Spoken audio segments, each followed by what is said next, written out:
Magandang araw sa lahat. Welcome po ulit dito sa atin channel ang Biyahe Ikomida. Maraming salamat sa lahat ng nag-subscribe, indeed.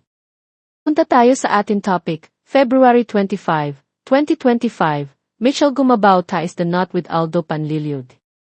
Best wishes, Mitchell at Aldo. Ikinasal na si Miss Universe Philippines 2020, second runner-up Mitchell Gumabao, sa kanyang longtime boyfriend, ang PBA coach na si Aldo Panlilio.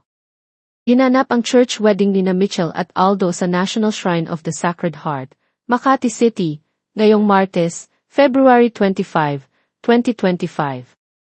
Nagsimula ang seremonya ng kasal ni Mitchell at Aldo bandang alas 5 ng hapon. Kasunod nito ang palitan ng matamis na halik ng bagong mag-asawa. Nag-cruise ang landas ni Mitchell at Aldo dahil sinet up sila ng date ng isang common friend, halos may 8 taon na ang nakalilipas. Sa panayam ni Mitchell at Aldo sa ABS-CBN noong 2017, nagkwento ang dalawa kung paano nagsimula ang kanilang love story. Lahad ni Aldo, isang kaibigan ang nag-set up sa amin sa restaurant niya, ang sobremesa sa Pasig City. Nagtaglang ako at naimbitahan.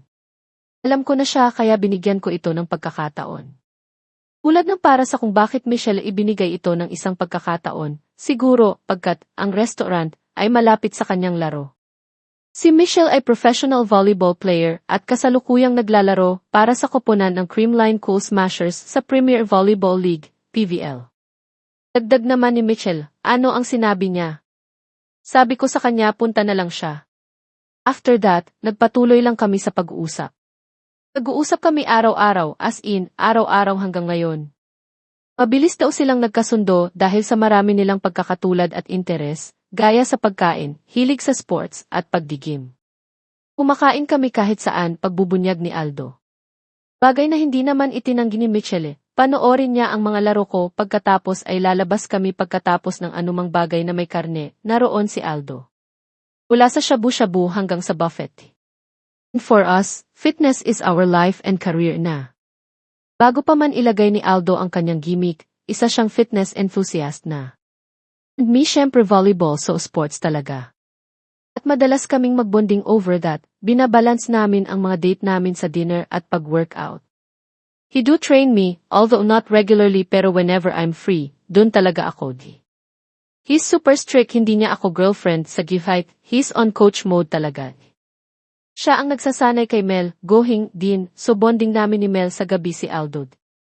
Kasi lagi kaming nag-uusap about our workouts, and kung gaano siya ka-strict and hard na coach sa gym.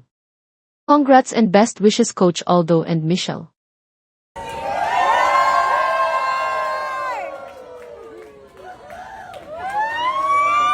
At yan ang ating latest showbiz chika update for today. Huwag kalimutan mag-subscribe, click the notification bell for more showbiz chika updates, like and share the video at pakisuportahan po ang ating Facebook page. Maraming salamat sa lahat ng nag-subscribe, indeed. Magandang buhay sa lahat, paalam.